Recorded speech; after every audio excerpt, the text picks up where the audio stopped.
Have you ever wondered what a preferred return is, or how you get paid if there is a preferred return, or even if your preferred return is compounding or non-compounding? Well, today's video is all about that, so stick around if you're interested in this stuff.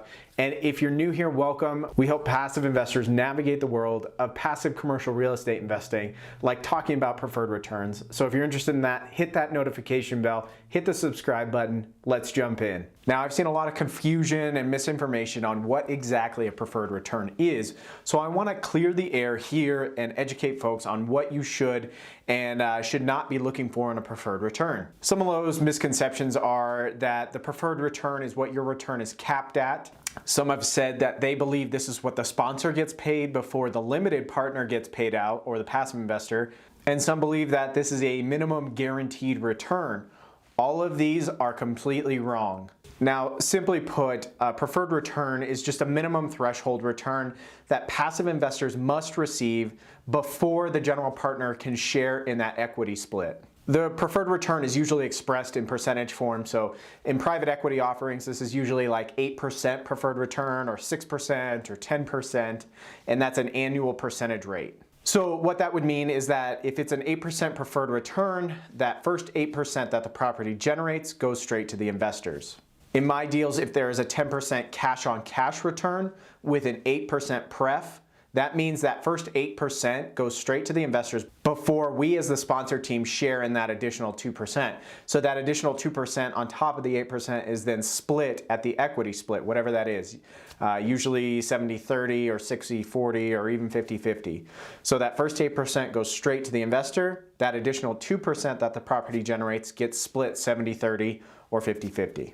Now, the only other thing you need to know about a preferred return is that they're not always calculated equally or the same way. Now, sometimes the preferred return is basically calculated as a simple flat interest rate, but sometimes it's calculated on a compounding basis. So for example, let's say a property you invest in advertises an 8% preferred return, but the investment property only generates 5%.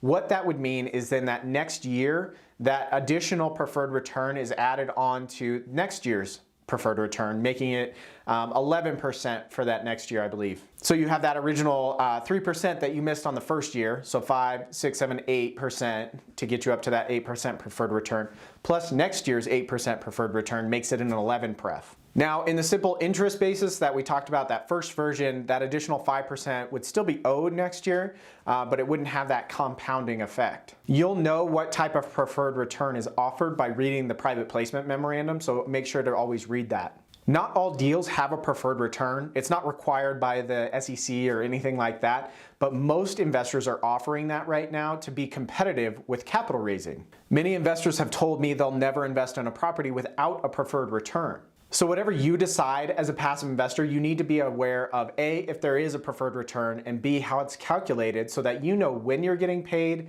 and at what amount you're going to get paid. Now, I just want to reiterate that preferred returns aren't guarantees. That was one of the misconceptions I talked about earlier. It's not a guaranteed return. There are no guarantees in real estate investing. But a preferred return is essentially an alignment of interest with the sponsorship team. Basically, we don't get paid until you are made whole in that 8%. All right, I hope that was helpful for everyone. If you have more questions about preferred returns or anything related to passive investing, go ahead and leave it down in the description and we'll start a discussion there.